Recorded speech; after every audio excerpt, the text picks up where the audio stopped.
Assalamualaikum warahmatullahi wabarakatuh.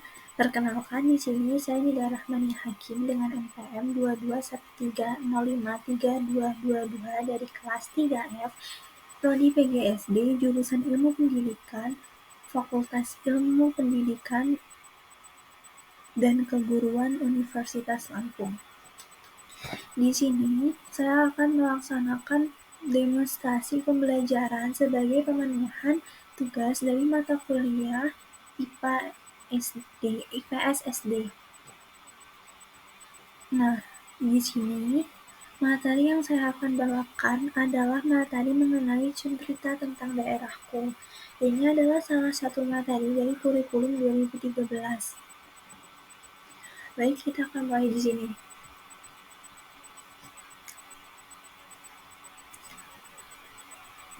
Oke, jadi anak-anak setelah salam dan berdoa serta setelah dilaksanakan absensi, di sini Ibu akan menjelaskan pembelajaran apa yang akan kita laksanakan pada hari ini.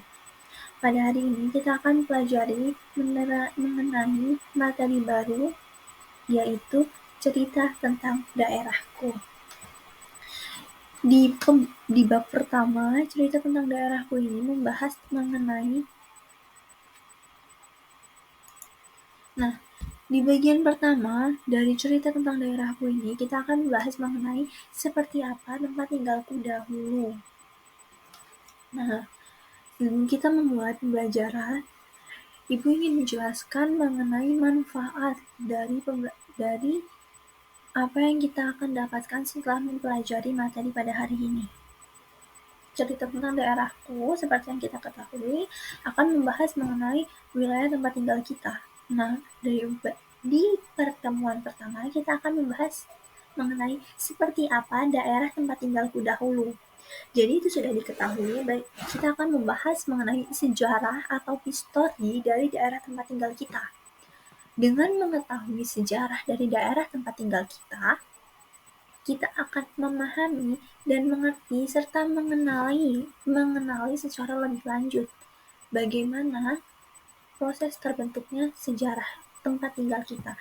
Kita akan mengetahui apa-apa saja yang terjadi di masa lampau dan tercatat di dalam sejarah, di mana itu artinya merupakan sesuatu yang penting. Kita juga akan mengenali peninggalan-peninggalan bersejarah apa sajakah yang ada di daerah kita.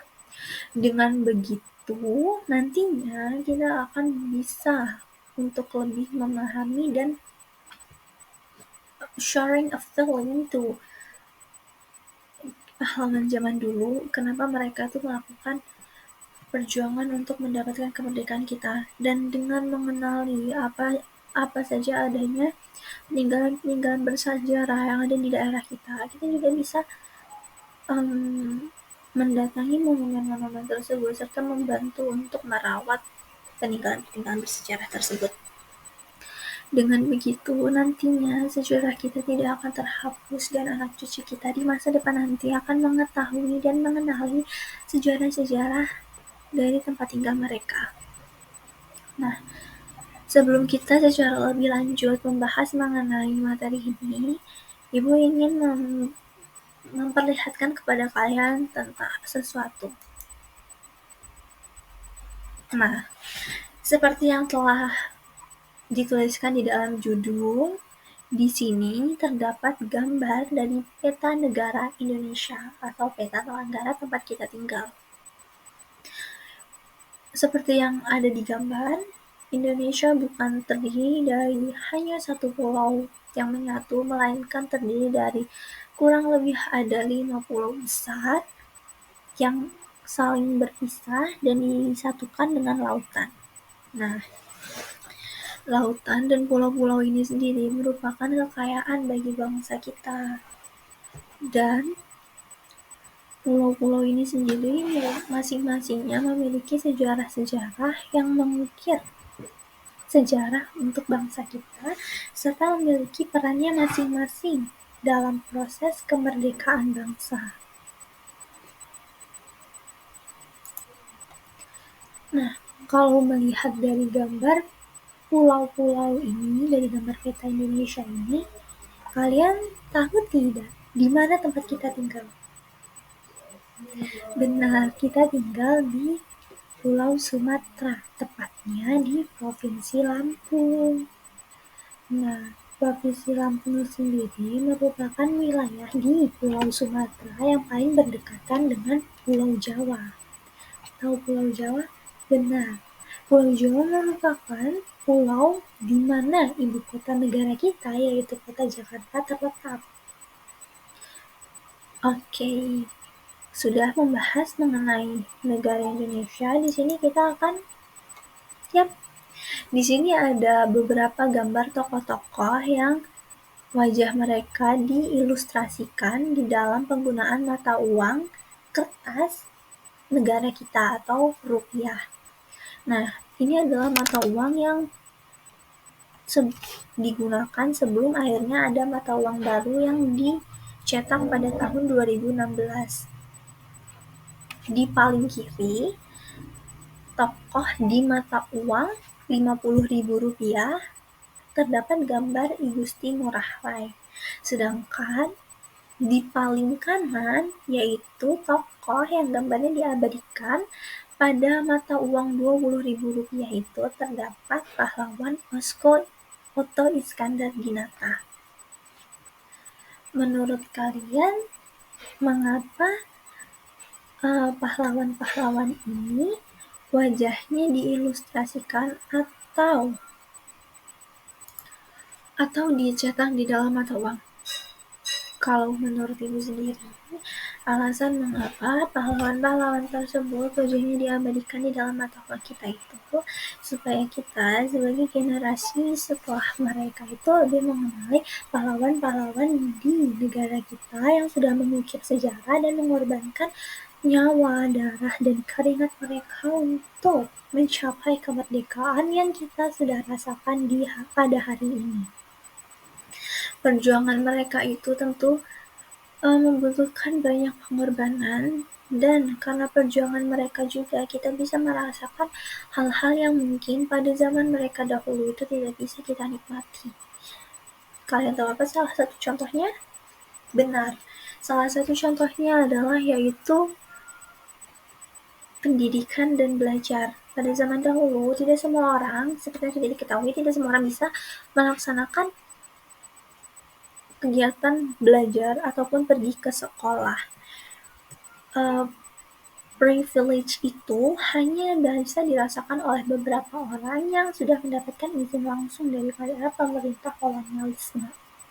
Oleh karena itu, sebagai bukti penghargaan pada pahlawan-pahlawan kita dahulu, nama-nama mereka atau wajah mereka itu diabadikan di berbagai monumen, baik itu mata uang, jalan, atau nama-nama tempat, atau bahkan secara khusus ada monumen-monumen yang dibentuk atau dinamakan berdasarkan nama mereka. Nah, selanjutnya, setelah sebelumnya kita membahas mengenai pahlawan-pahlawan nasional dari daerah lain, salah satunya wilayah Bali, yaitu I Gusti Ngurah Rai. Di sini kita akan mempelajari pahlawan nasional dari daerah.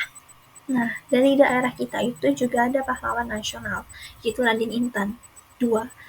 But inside and the body, tapi daripada diabadikan di dalam uang kertas ataupun uang logam, nama Raden Inten II itu diabadikan di dalam pada sebuah nama bandara yang terletak di Provinsi Lampung, yaitu Bandara Raden Inten II.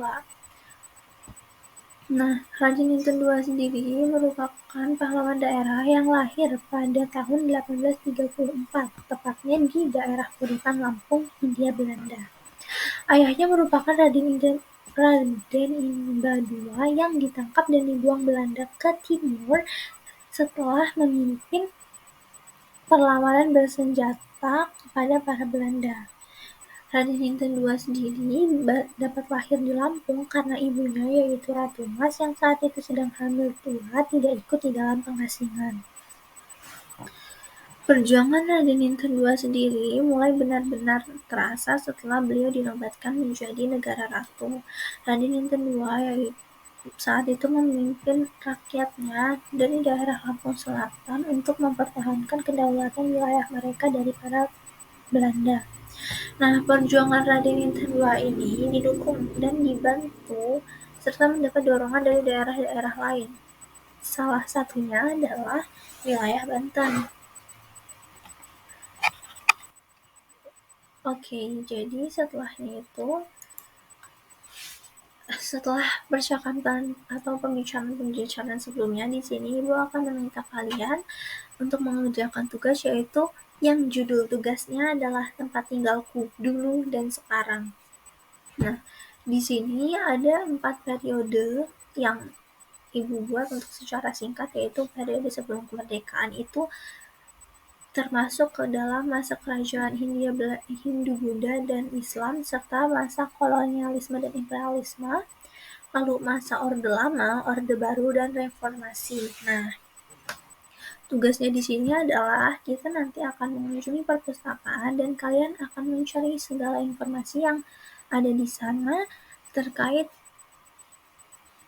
sejarah wilayah kita dulu pada masa sebelum kemerdekaan, Orde Lama, Orde Baru, dan Reformasi. Kalian juga bisa mencari tahu mengenai pahlawan-pahlawan atau event-event penting yang pernah terjadi. Kalian juga bisa mencari tahu mengenai alasan mengapa terjadinya suatu peristiwa. Salah satu peristiwa yang bisa diambil adalah peristiwa G30 SPKI. Nah,